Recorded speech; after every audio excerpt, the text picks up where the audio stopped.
Good morning, dear students. Welcome to the online lecture class on digital signal processing. Today, we will discuss about discrete time system and its classifications.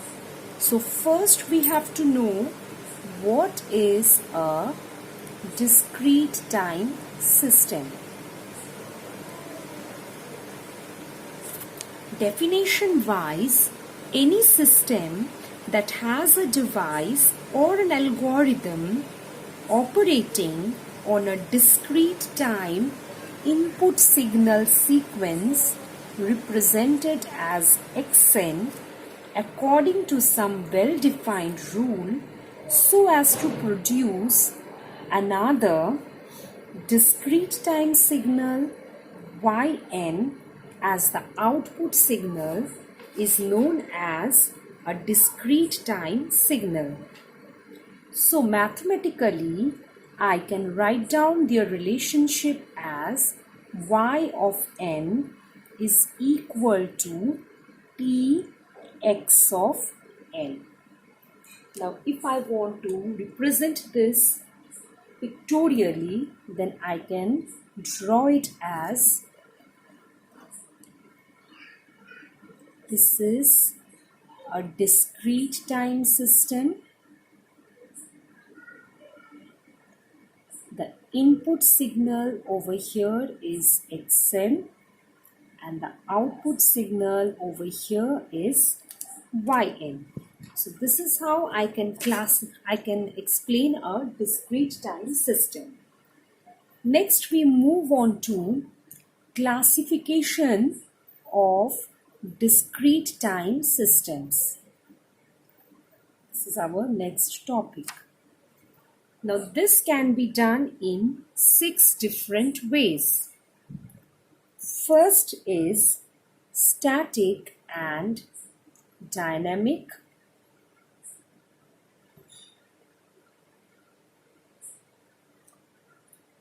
Second one is causal and non-causal. Third one is linear and non-linear. Fourth one is time variant and time invariant. So I'm just writing over here as invariant. There are 2 more classifications. The fifth one is FIR and IIR, and the sixth one is stable and unstable. In today's lecture, we will remit our discussion to the first 4 types of discrete time systems only. So first we will know what is a static and dynamic system. A discrete time system will be called static or memoryless if its output at any instant n depends on the input samples at the same time, but not on past or future samples of input. So, for a static system, we can write the output yn should depend upon the input samples of the same time. Same time means same instant xn. Now we can write over here a scaling factor a to indicate that it depends upon it. Another example of a static system, I can write it as a x square n. So these are all examples of static system or memoryless system. We have to see that the output signal instance n should match with the input signal instance n. It should not contain any instant which is either for the past or future sample. For a dynamic system,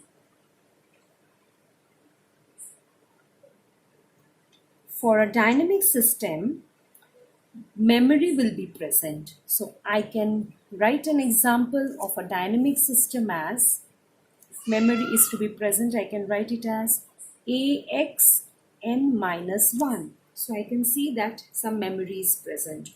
I can also include future samples over here. So I can write y of n equal to x of n plus 1. So these are all examples of dynamic system. Next, we move on to causal and non-causal systems. Let us see what is it.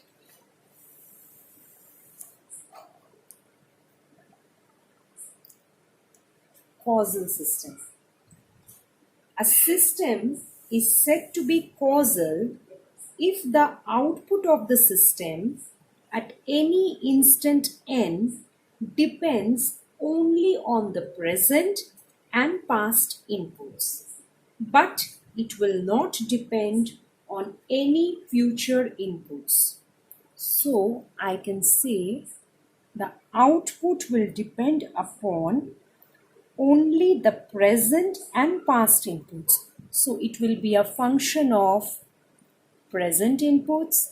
It can be a function of past inputs as well, but never of any future inputs. For a non-causal system, it will always depend upon future inputs. So, for a non-causal system, the output will depend upon future inputs. Let us say at x of 2n, or you can write it as simply x of n plus 1.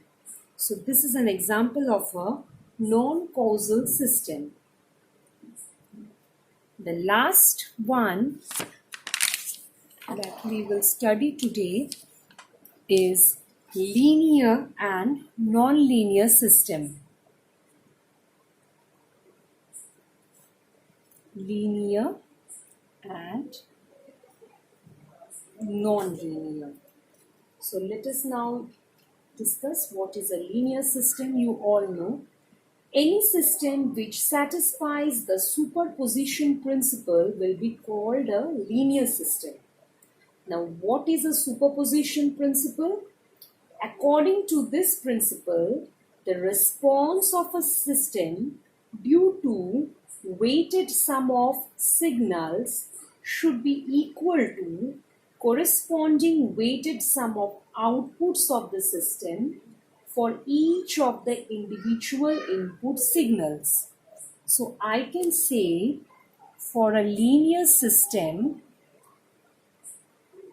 this A1, X1n is one signal and X2n is another signal. So this must be equal to A1 T of X1n plus A2 T of X2n. Only when this particular condition will be satisfied, the system will be called a linear system. If the condition is not satisfied, then it will be called as a non-linear system. Okay, so that's all for today. We will discuss about time variant and time invariant also in our next class. Thank you.